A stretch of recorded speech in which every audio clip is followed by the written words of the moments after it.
I'm a what? Gasped Harry. A wizard, of course, said Hagrid, sitting back down on the sofa, which groaned and sank even lower. And a thumping good un, I'd say, once you've been trained up a bit.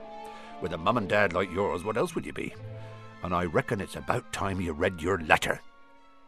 Harry stretched out his hand at last to take the yellowish envelope, addressed in emerald green to Mr. H. Potter, The Floor, Hut on the Rock, The Sea.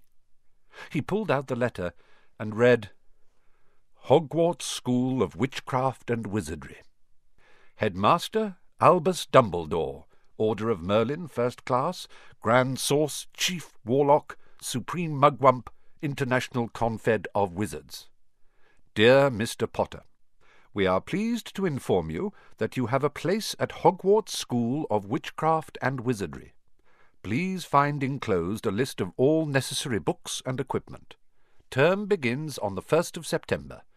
We await your owl by no later than the 31st of July. Yours sincerely, Minerva McGonagall, Deputy Headmistress.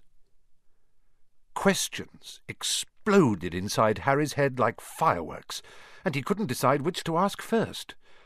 After a few minutes he stammered, What does it mean, they await my owl?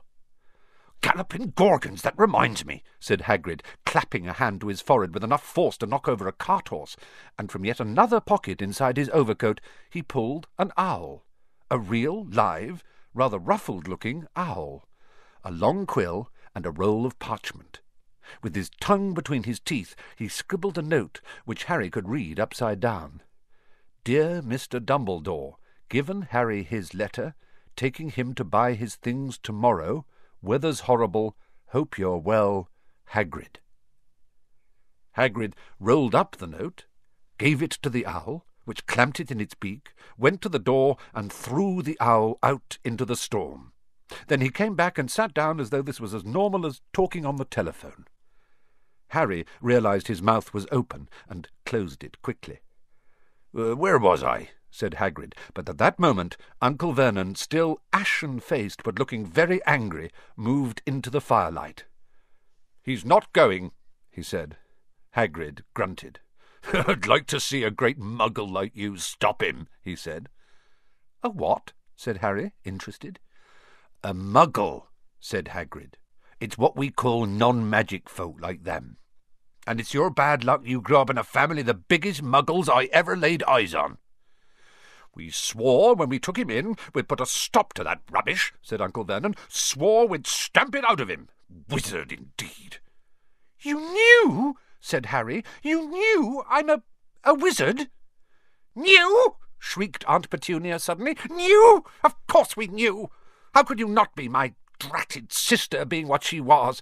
Oh, she got a letter just like that and disappeared off to that school, and came home every holiday with her pockets full of frog spawn, turning teacups into rats.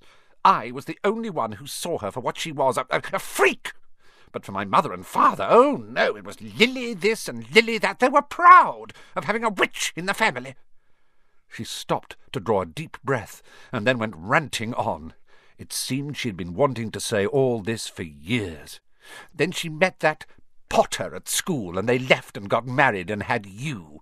And of course I knew you'd be just the same, just as strange, just as abnormal. And then, if you please, she went and got herself blown up and we got landed with you.